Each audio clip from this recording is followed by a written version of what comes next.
The saw sang its high, thin song against the ice. It was a sound that belonged to deep winter, to the heart of the frozen months when the lake was a solid gray sheet from shore to shore.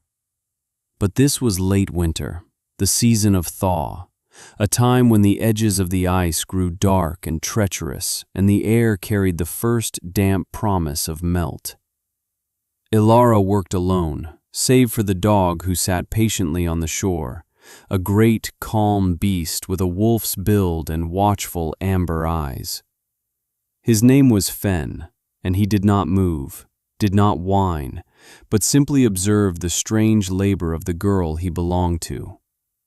She was scoring a line 3 feet from the edge of the hole she had already cut, her breath pluming in the cold air, her motions economical and strong. The iron saw, its teeth freshly sharpened, bit deep.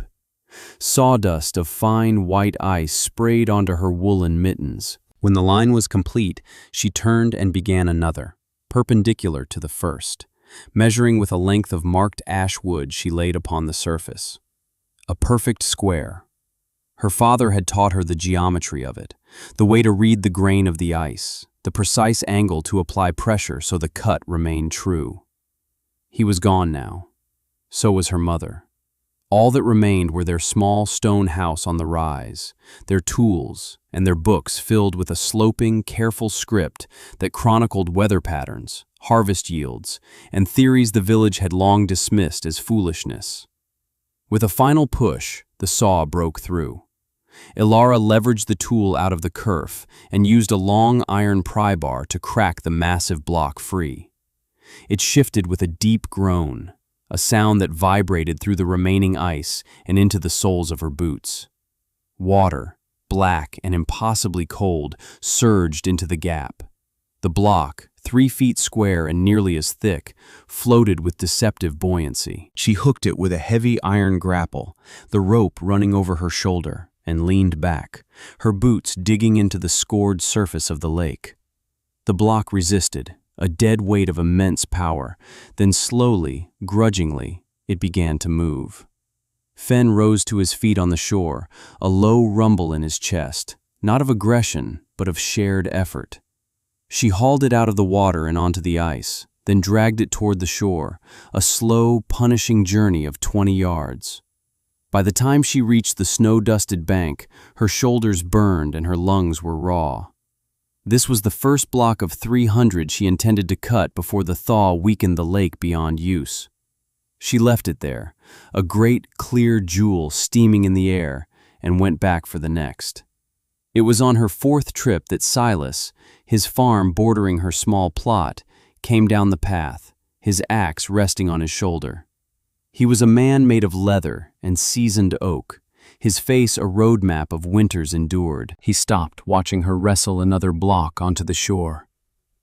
"What in the blazes are you doing, girl?" he called out, his voice rough but not unkind. "The thaw's coming. That's a fool's work, cutting ice that'll be water in a fortnight." Ilara looped the rope around the block's corner to secure it and straightened, pushing a stray strand of dark hair from her face. "I'm storing it."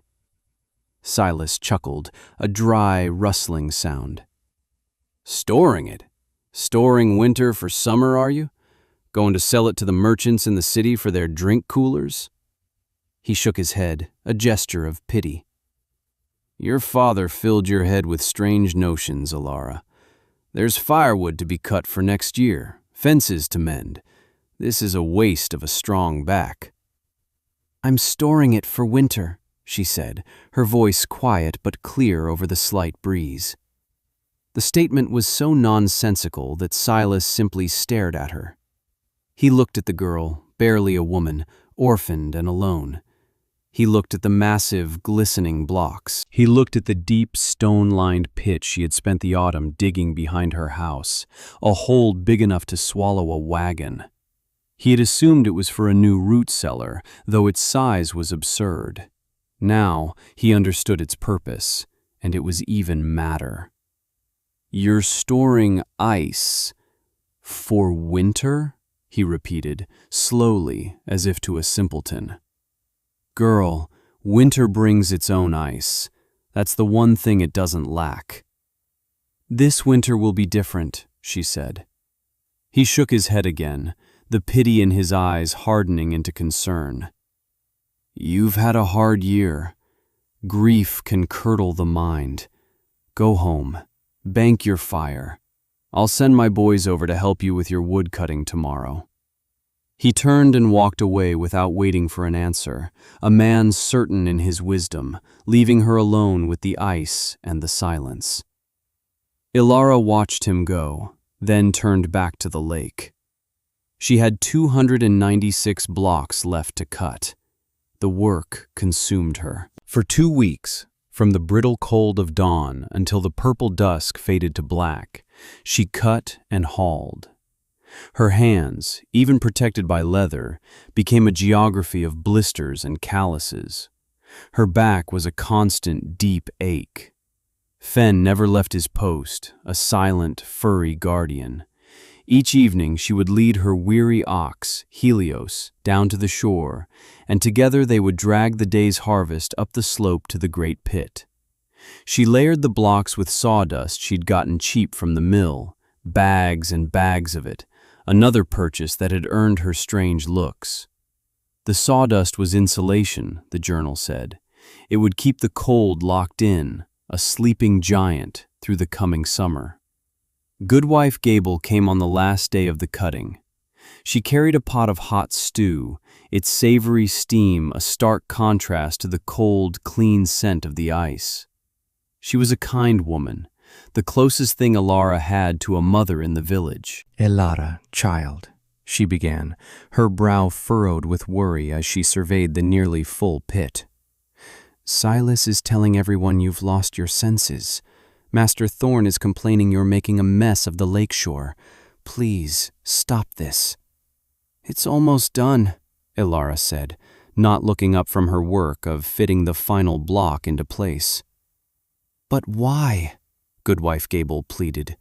"Your parents were good folk, Ilara, but they had strange ideas. They read too many books and not enough almanacs. A cold winter is one thing, but this is obsession. You'll work yourself into the grave."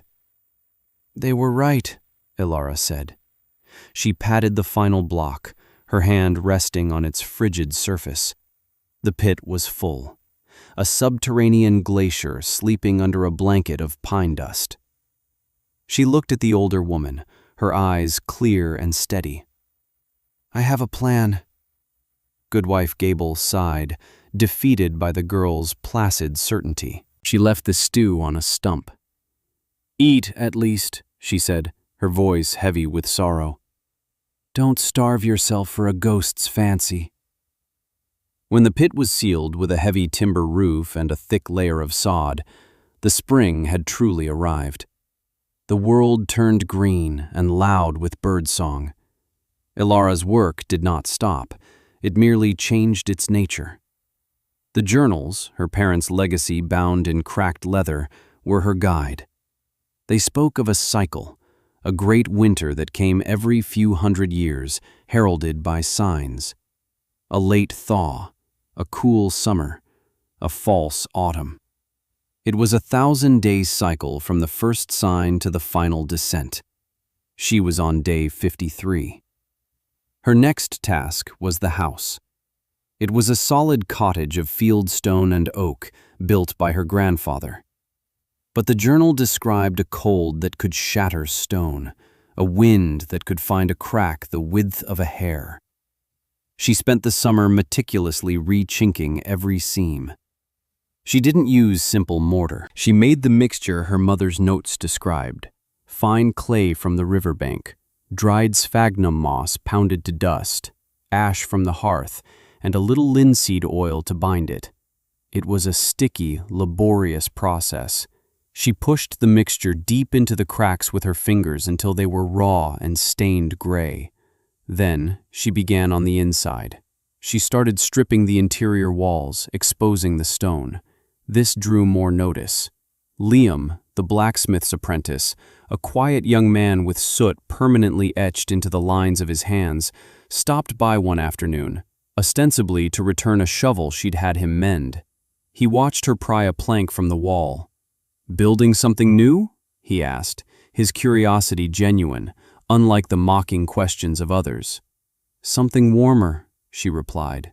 She explained the plan, not with the fire of a zealot, but with the quiet confidence of an engineer. An inner wall. A second skin inside the house, made of tightly fitted pine, leaving a 4-inch gap between the wood and the stone. An airlock, the journal called it. A buffer of still air that would be the true insulation, more effective than any thickness of stone or wood alone. Liam listened, his head tilted. He ran a hand over the rough stone. "The air can't get cold if it can't move," he murmured, understanding the principle instantly. He looked at her with a new respect. "You'll need good, straight boards, well planed, or you'll lose the seal." "I know," she said. He didn't offer to help, not then. He knew it would be seen as him endorsing her madness. But a few days later, a stack of perfectly milled, straight-grained pine boards appeared by her woodpile. There was no note. Ilara knew who they were from. She nodded to herself and got to work. The sound of her hammer and saw became the new rhythm of her life, a counterpoint to the crickets of summer. Her firewood collection was the most visible, and therefore the most ridiculed of her preparations. She didn't just collect wood, she curated it. She felled great, slow-burning oaks from her woodlot, bucking them into rounds that took 2 people to lift. She hauled them with Helios, the ox straining in his harness. She split them with a heavy maul, her movements becoming fluid and powerful. The sharp crack of the splitting wood echoed across the valley.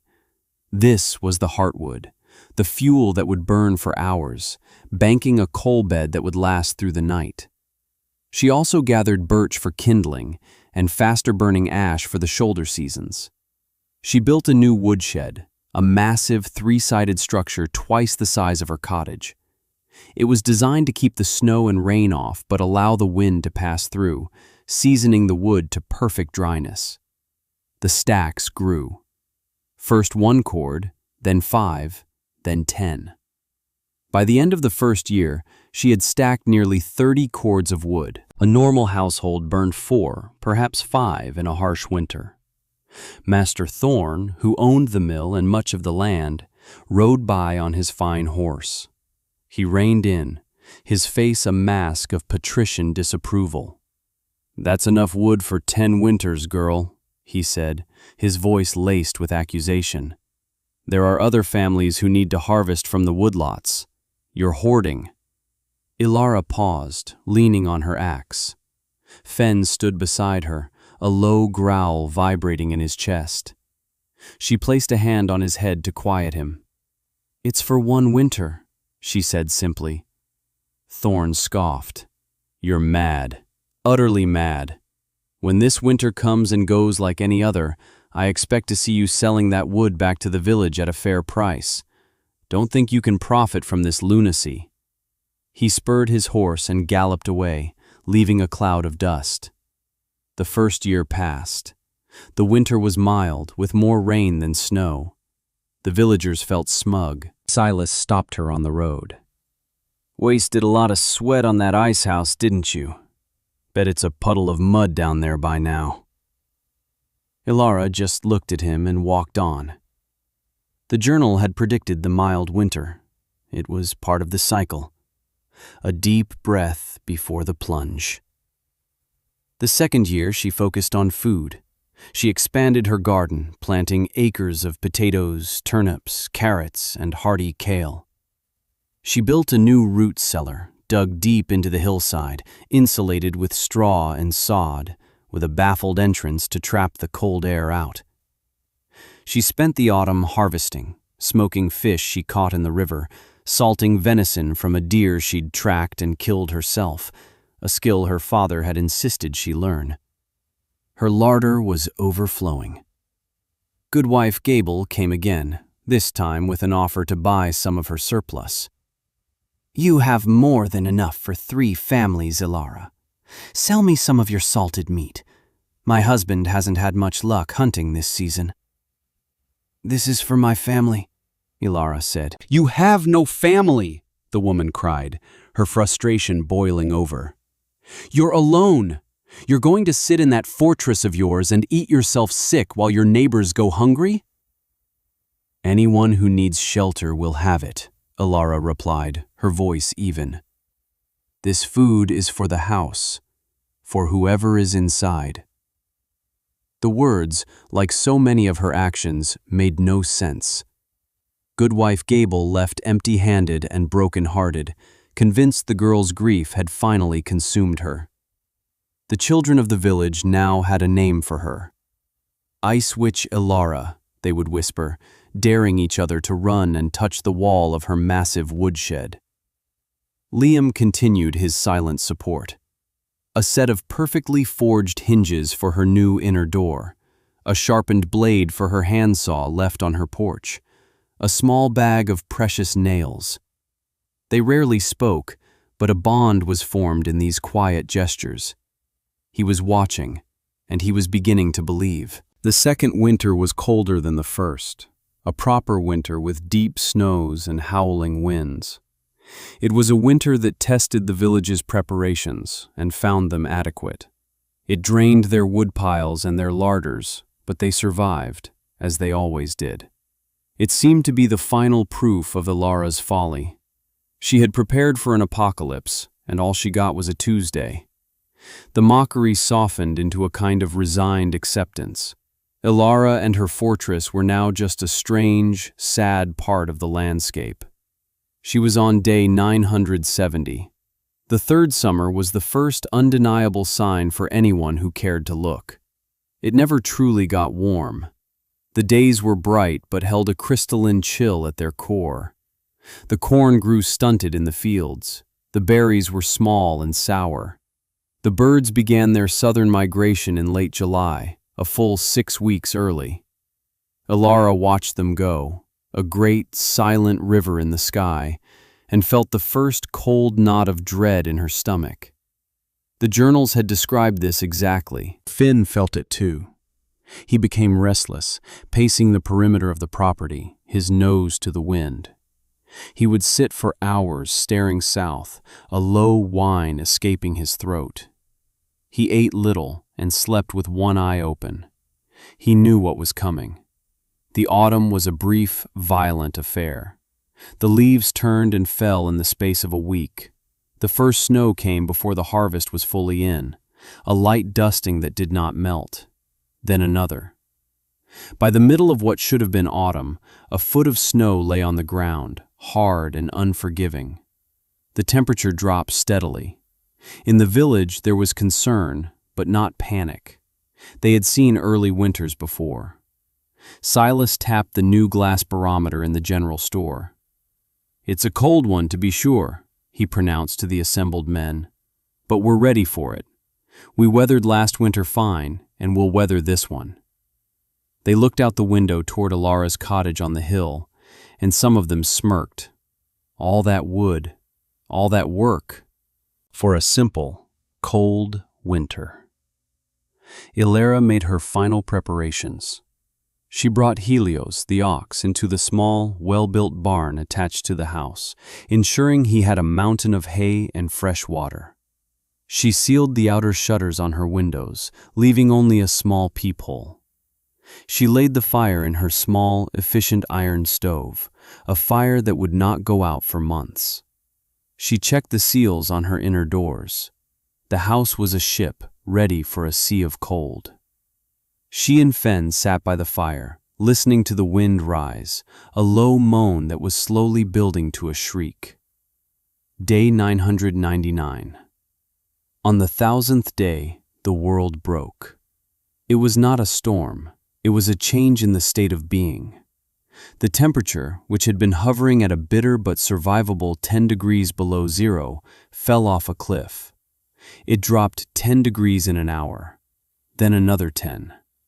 The sun was a pale, useless wafer in a sky the color of lead. The wind arrived, not in gusts, but as a solid wall of force from the north, a physical presence that scoured the landscape.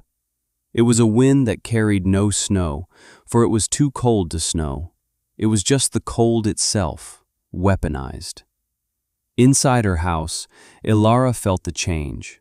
A deep, penetrating chill began to press against the stone walls.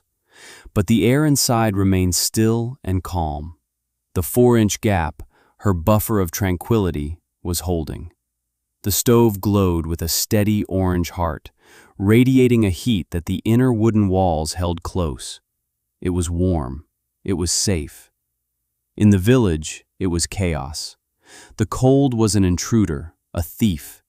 It found every crack, every loose board, every poorly glazed window. It poured into homes, relentless and cruel. Fires that had been sufficient for any normal winter were now useless, their heat snatched away and devoured by the cold as soon as it left the stove. The first sound was a sharp crack, like a rifle shot, from the direction of Silas's farm. Then another.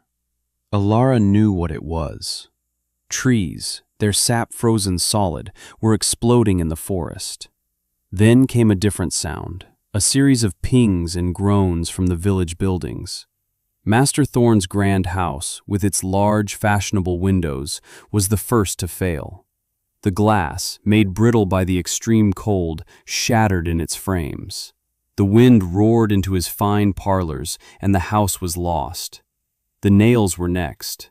Iron contracted faster than wood in the cold. All over the village, the small, crucial pieces of metal that held their world together began to shrink. With sharp, popping reports, nails pulled free from the siding of barns and houses. Boards sprang loose, opening fatal gaps to the killing wind. Panic set in. Families huddled together, wrapping themselves in every blanket they owned, watching their fires shrink and their breath turn to frost in their own kitchens. The first to come were the Millers. Their youngest child was sick with a lung fever, and their small, poorly built cabin was no better than the outdoors. John Miller carried the boy, wrapped in a threadbare quilt, his face a mask of desperate fear. His wife followed, weeping silently. Ilara saw them staggering through the wind-whipped snow from her peephole. She unbarred the outer door, then the inner one, and ushered them into the warmth. The blast of heat was so profound they stopped, stunned. The air was warm, not just tolerable, but truly, deeply warm. The child's shivering began to subside almost immediately. John Miller looked at Ilara, his eyes full of a dawning, terrible understanding. He looked at the thick inner walls, the steady stove, the calm dog by the hearth. He couldn't speak. He just nodded, his throat too tight with gratitude and shame. Word must have traveled on the wind itself. An hour later, Silas arrived. His pride was gone, shattered like the windows of his barn. His wife and 2 sons were with him, their faces blue with cold. He did not look Ilara in the eye. "Please," he rasped, his voice hoarse. "My fire's out. The wood, it won't catch. It's too cold." "Come in," Ilara said. She made a space for them near the fire. They kept coming, the whole village, it seemed. Goodwife Gable, her face streaked with frozen tears, the baker and his family, the tanner. One by one, or in huddled groups, they made the desperate pilgrimage up the hill to the house of the Ice Witch. Ilara took them all in. Her small cottage was crowded, the air thick with the smell of wet wool and fear, but it was warm. It was an ark in a frozen sea. Finally, a figure appeared, half crawling against the wind. It was Master Thorne, his fine clothes torn, his face frostbitten. He had lost everything: his house, his status, his certainty. He collapsed on her doorstep. Liam, who had arrived with his own family, helped her drag him inside. Thorne looked up from the floor at the girl he had called a madwoman. "How?" he whispered, his voice cracking. "How did you know?" Ilara looked at the faces crowded into her home, their expressions a mixture of awe, relief, and profound regret. She stoked the fire, the slow-burning oak glowing hot. "I listened," she said. The great cold lasted for 27 days. For 27 days, the world outside was a crystalline hell. Inside Ilara's cottage, life continued. She was a quiet, efficient captain of her small ark. She rationed the food from her larder, making vast pots of nourishing stew from salted meat and root vegetables. The ice from her ice house, insulated deep in the earth, provided clean water when the village wells froze solid. She showed the others how to bank the fire, how to manage the drafts, how to live within the careful ecosystem she had created. The community, stripped of its old hierarchies, huddled together and survived. They listened to her now. They watched her, and they learned. When the thaw came, it was as dramatic as the freeze. The temperature rose 30 degrees in a single day. The wind died. The sun felt warm again. The survivors emerged from the cottage into a changed world. The landscape was scarred. The forest was a graveyard of shattered trees. Many of their homes were ruined, twisted and broken by the cold, but they were alive. Silas was the first to approach her formally. He stood before her, his hat in his hands, his face etched with a humility she had never seen. "I'm sorry, Ilara," he said, his voice thick. "We were fools, blind, stubborn fools. We laughed, and you were saving our lives the entire time." He looked at her sturdy house, at the massive woodshed, still more than half full. "You had a plan." He said the words not as a question, but as a statement of faith. Master Thorn, his fortune gone but his life intact, offered her the deeds to his remaining woodlots. "Take them," he said. "You know their worth better than I ever did." Ilara refused the deeds. "The wood is for everyone," she said. "We'll need it to rebuild, together." And so they did. The village was not rebuilt as it was. It was rebuilt according to the principles in her parents' journals.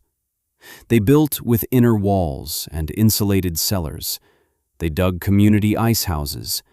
They learned from Ilara how to read the signs of the seasons, how to stack wood for a long burning, how to prepare not for the winter they expected, but for the winter that was possible. Liam worked beside her, his quiet admiration having blossomed into a deep and steady love. He helped her draw the plans for a new community hall, a large building that could shelter everyone, built like her own home, a fortress of warmth. The knowledge that had been dismissed as strange ideas was now called the old wisdom, spoken with reverence. Time passed. Years flowed into decades. Ilara and Liam married and raised children in the small stone cottage, expanding it over the years with the same careful techniques. The village grew into a town, a place known for its resilience and its peculiar, robust architecture. The story of the Great Cold and the girl who saw it coming became a founding legend, a lesson taught to every child. Fen grew old. The great, steady dog who had been her only companion during the long days of labor now spent his time sleeping by the hearth, his muzzle gone gray. One winter morning, he did not wake up. Ilara found him lying peacefully, as if in a deep sleep. There was no pain, no struggle. He had simply stopped. She and Liam wrapped him in a clean linen sheet and buried him on the hillside beneath the great oak where he had so often watched her work. The grief was a quiet, profound ache, the closing of a chapter that had begun in loneliness and ended in love. Ilara herself lived a long life. She became the quiet, undisputed matriarch of the town, the keeper of the old wisdom. She was Grandma Ilara to everyone, a figure of gentle strength and unshakable foresight. She saw her children have children, and she taught them all how to read the sky, the trees, and the pages of the old leather-bound journals. She died in her 93rd year, in her own bed, surrounded by the warmth of her home and her family. The entire town, a thriving, prosperous community of 300 souls, turned out for her funeral. They buried her on the hillside, next to Liam, who had passed some years before, and near the gentle mound that marked Fenn's resting place. They carved a simple marker from a piece of fieldstone, the same kind of stone she had used to build her house. The epitaph was short, for no long explanation was needed. Everyone knew the story. It was in the very bones of their homes, in the shape of their wood piles, in the deep peace of knowing they were safe, whatever winter might bring. The stone read, Ilara. She saw the winter coming. She kept the fire burning. Long after she was gone, her house remained. The stone walls stood firm, the woodshed beside it, a vast and ancient monument. Every autumn, as the air grew crisp, the people of the valley would look up at the cottage on the hill, and they would remember the quiet girl who had listened to the wisdom of the past, and in doing so, had given them all a future.